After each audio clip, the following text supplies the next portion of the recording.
All right, we're about to get started with Minnesota Duluth. We're awaiting Coach Sandelin, but we do have Brenden Kotyk, Dan Molenaar, and Willie Raskob at the podium. And we welcome Coach Sandelin as well. We'll start out by taking questions for the student athletes. Just a reminder, silence the cell phones and raise your hand and state your name and media agency prior to asking a question. So we'll get started. All right, we'll take in front. Jim. Thank you, Jim Collins from U.S. College Hockey Online. Willie, if you had your druthers on which type of game you'd like to play, last time was a more defensive game, but it seems like Denver can get up and down the ice pretty quick. Would you rather that defensive posture game, or would you rather the run and gun track meet? I think a run and gun game is pretty dangerous to play with a team like Denver. Obviously, you can see they score a lot of goals. I wouldn't say necessarily play a stay-at-home defensive game by any means. We're a team that can get up and down the ice too. The games we played in Denver were two very good games. 4-3, 3-1. I think that's going to be the type of game it's going to be. They're a good skating team. We're a good skating team. I think it'll be a fun game. Okay, take one on the left. Matt first, and then Bruce second. That's right, Bruce. Yeah. Matt Wellens, Duluth News Tribune. Dan, this week you guys have seemed really relaxed, really enjoying the moment. How do you guys, where's that attitude come from? Where's that mentality come from? And how have you guys kind of stayed so loose here in Chicago on such a big stage? Yeah, I think that's a message that Coach Sandelin has preached to us. Is just don't change who we are. I don't know if I've ever been on a team that's as close-knit as the team we are now. We love coming to the rink. We just love being with each other. And so, you just have to approach it like any other game. Obviously, it's not any other game, but, the mentality doesn't change. And, it's a fun place to be. It's a fun time of the year. So that's kind of the message behind that. Bruce. Bruce Siskey, Red Rock Radio. That was really for all three of you. What are your emotions? All three of you have had a different kind of a journey to this point, but your long careers and being able to cap it off playing for a national championship for this school. Brenden, why don't you start, and then we'll go down the line. It's a pretty surreal feeling. Obviously, like you said, we've all had different paths, but I think we've come together as a team. Everybody's has bring something a little different to the table, and I think that's why we've been so successful. Dan? Like you said, we've all had different paths. I want to give credit to the guys who aren't in the lineup. The last couple of years in the regionals and stuff, I was out, and I know how hard that is. But they have been just exceptional teammates, and I think that's a reflection of the character in our room. And I think it speaks volumes of the program that so many people laid the foundation to build. And it's just a blast to be here with these guys. And there's no other way that we would want to end it. So, Willie? I'd say I'm just honored to be here and represent the city of Duluth, the program. Be here for all the fans. This is something you remember for the rest of your life, and to do it with these guys. Like they said, we're a really close-knit group. I think we got guys who've bought into their roles, and I think that's been the difference for us this year, is everyone's accepted the role they have on the team. And it's been incredibly, it's been so amazing, so surreal. Just trying to take everything in and enjoy the moment. Matt, on the left. Brenden, you guys only saw Denver the one time this year.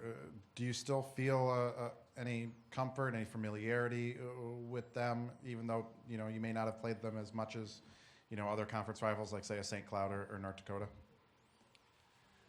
Yeah, I mean, we've watched them, the Frozen Face-Off when they played North Dakota. We watched last night, and like you said, we played them twice.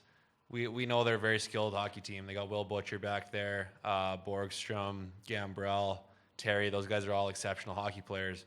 So I just don't think that we have to quit what we're doing right now. We just got to keep playing defense on those guys, especially, and be really hard on them. That'll be the key for us. Take one in the middle.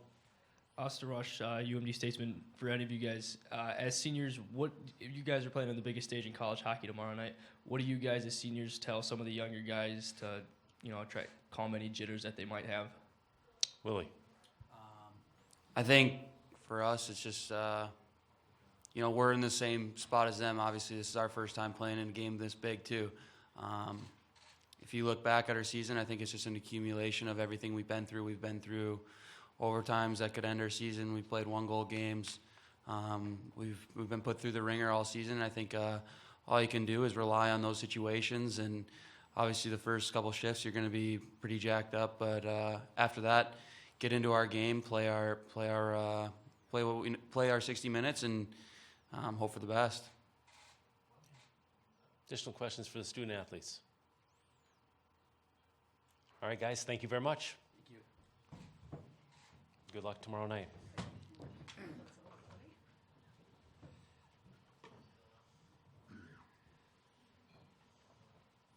All right, questions for Coach Sandelin. We'll start on the left.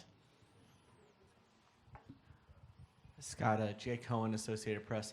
How much can you apply those 2 games in December to how you prepare from that? Because it's obviously been a while and a lot has changed from now. How much can you actually use to apply to that game tomorrow? Well, I think a little bit. I mean, the unique situation when we played them in December, we had 19 days off.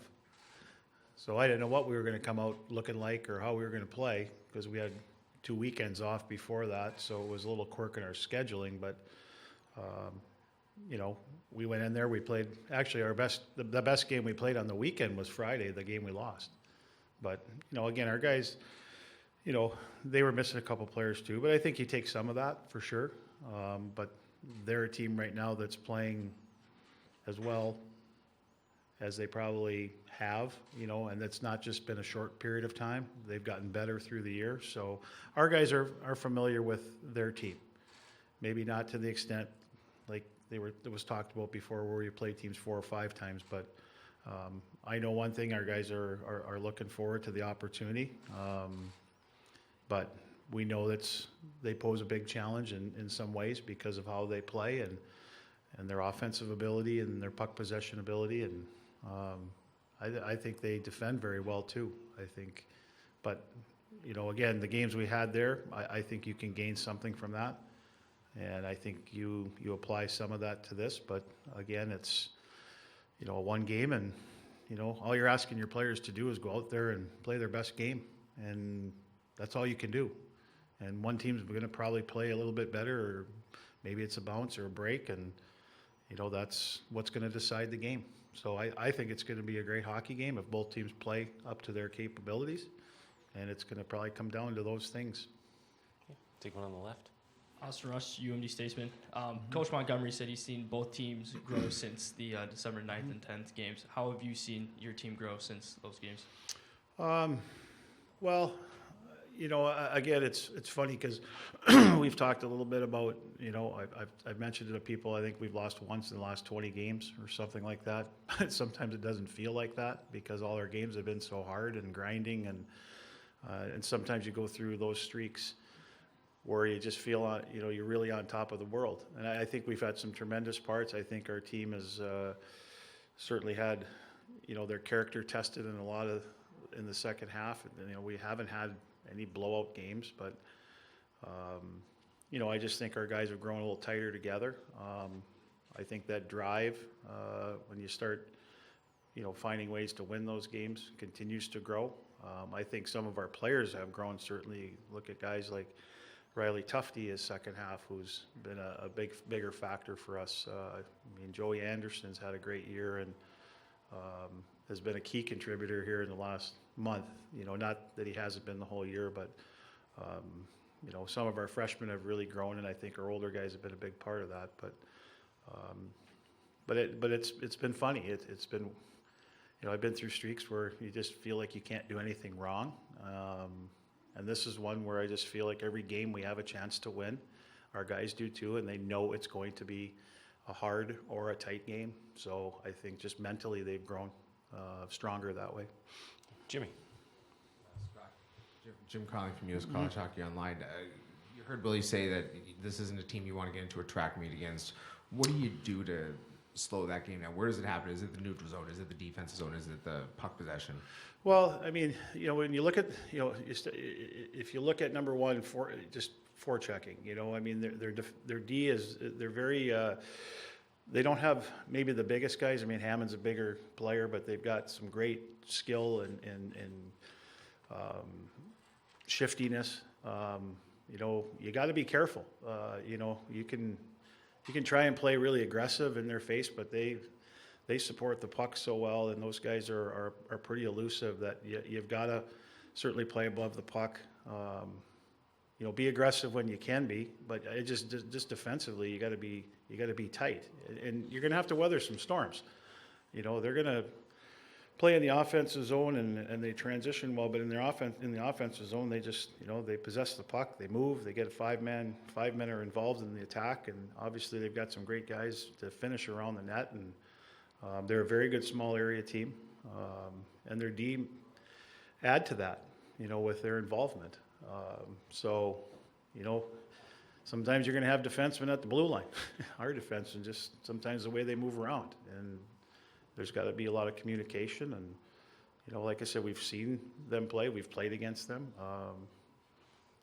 So that helps. So, and we've seen a lot of teams play that way, so that helps. But I just think one of the things they do really well is not just on their forecheck, but their in-zone forecheck. They are probably one of the best puck pursuit teams and get above you, and they don't give you room. And they make it very difficult to make clean plays or plays because they recover above the puck and they pursue the puck so well.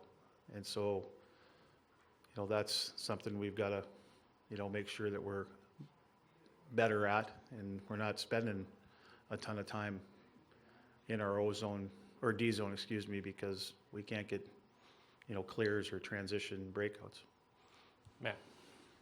Scott, you got this group of players has been a pretty fun, loose group all year, but is this as loose and as comfortable and as excited and joyful, all those words that you can put as you've seen them all year? It seems like it's a group that's really, really enjoying this week and where they're at. Yeah, I've told my wife a couple times, I don't know if I've ever figured this group out all year, right?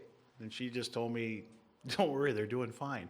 So sometimes it happens, but, you know, 11 was a little bit, we had a team lightway. Some guys were serious, some guys were, but, you know, I think it's really important when you get to these points of the year to really enjoy it. And I said it last night, and I talked to our guys about it before we got here. You know, it's great to get there, but to experience the whole thing, you've got to win that Thursday game.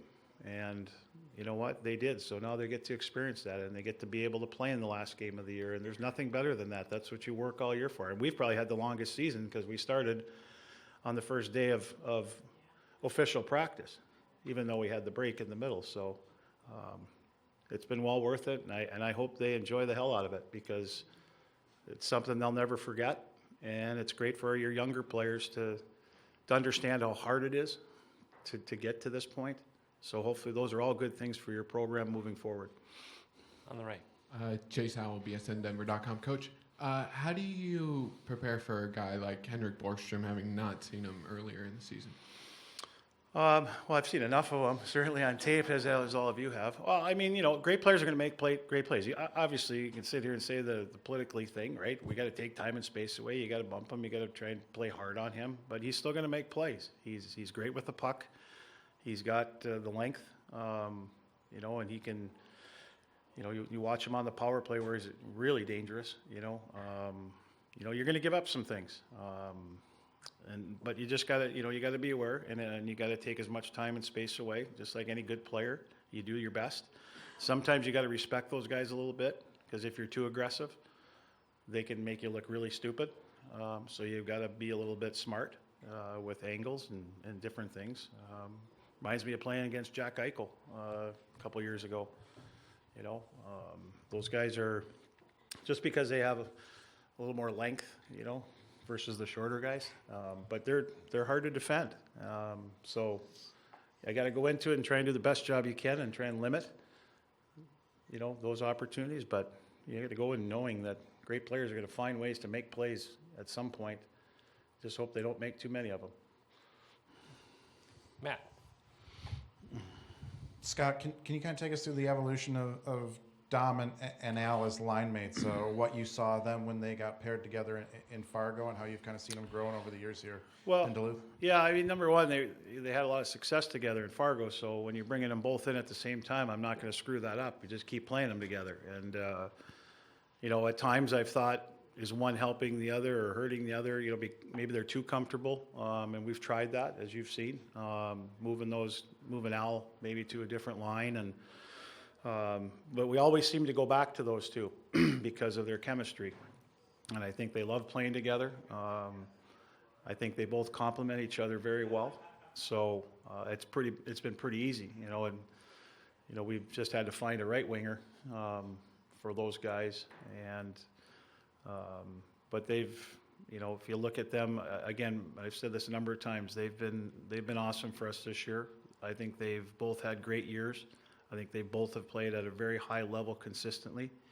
Al's numbers speak for that. Dom certainly maybe didn't start the year offensively the way he wanted, but he was doing a lot of other things, and he still does that. I mean, they're different players, and that's why they complement each other. But it's been pretty easy to, we'll certainly miss those guys. I'll probably be calling their name a lot next year, and they're not going to be here. But it's been fun to watch them grow together, and I hope they feel the same way, that they've each helped each other out a little bit through their 4 years. Bruce. You mentioned a right winger on that line, and right now it's Joey Anderson. How has he helped them, along with the impact he's made on his own? But how has he helped them improve and make that line better? Well, I think just the way he plays. I mean, again, number one, he's a great 200-foot player, but he's got offensive ability, and I think early in the year when he maybe wasn't scoring and contributing, he had a bunch of assists, I think, before he scored his first goal. But once he got that, I think he gained some more confidence. But you see his puck battle level. I mean, obviously the play he made last night was a great play on the winning goal. But he's got a heavy stick. He wins a lot of puck battles. He's always in the right spot. He's very reliable on the defensive side of the puck, and he's contributing offensively like I had hoped he would, and why we recruited him. He's a good offensive player too, that has played with some elite players in more of a defensive role. But I think just him going on that line and just using his abilities has been a great compliment, because just the way he thinks the game and just his responsibilities on the right side of the defensive side of the puck. But we tried it, and like I said, the only time he wasn't with them was when he was with the World Junior team. We put Adam back up there, but and I thought he's been very consistent for a freshman, very consistent, which is not easy to do. Matt. Joey, Dom, and Al, Scott, where do you feel they do the most damage? Where do they make the most impact for your team? Is it on the offensive end, or is it what those three have been able to do defensively as well when matched up against other teams' top lines? Well, I think it's both. I mean, that's not an easy thing, game in and game out, to ask players that do have offensive ability to play against other teams' best players. I know Dom relishes those games, and I can go back to that's where we thought maybe, before maybe not this year, but where maybe Al needs to be. Maybe we need to find another type of player up there. But, Al's grown into that too. But I think offensively, if you look at their numbers, they've been probably more helpful there, because I think they can grind it down low. I think they've got the dynamics of Al's speed, and Dom's a kind of that heavy, gritty player that likes to get into the tough areas,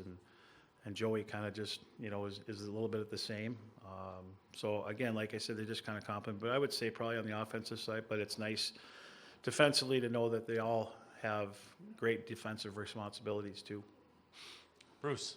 What does it say about the growth and maturation of your younger guys that at the end of that game last night, you had two freshmen and a sophomore on the ice?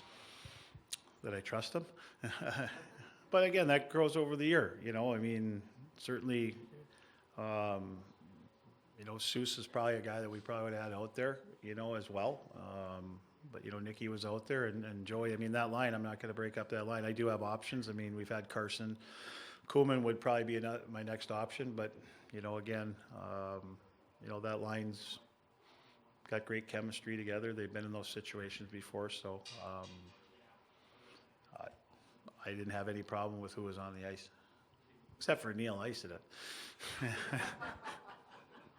Matt.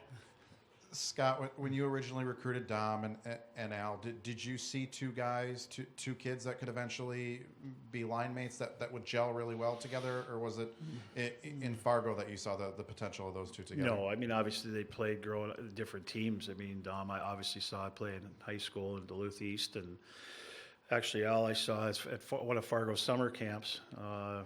Coming a kid, I think he played junior B in Buffalo, and right away, I actually went to watch Austin Farley at the camp because I hadn't seen him, and Al was there, and he caught my eye, and so I didn't really notice any. They were different, recruited differently, but once they got to Fargo and played together, that's where it kind of started. So, like I said, sometimes you can, mess it up. Just let them start the year. It's kind of nice, Be great if you could have a whole line come in that have played junior hockey together, and you don't have to worry about it. But 2/3 is pretty good, and like I said, we always seem to gravitate back to those guys, and it's been that way for pretty much the 4 years. Additional questions for Coach Sandelin? All right, thanks, Coach. Thank Good you. luck tomorrow night. Thanks.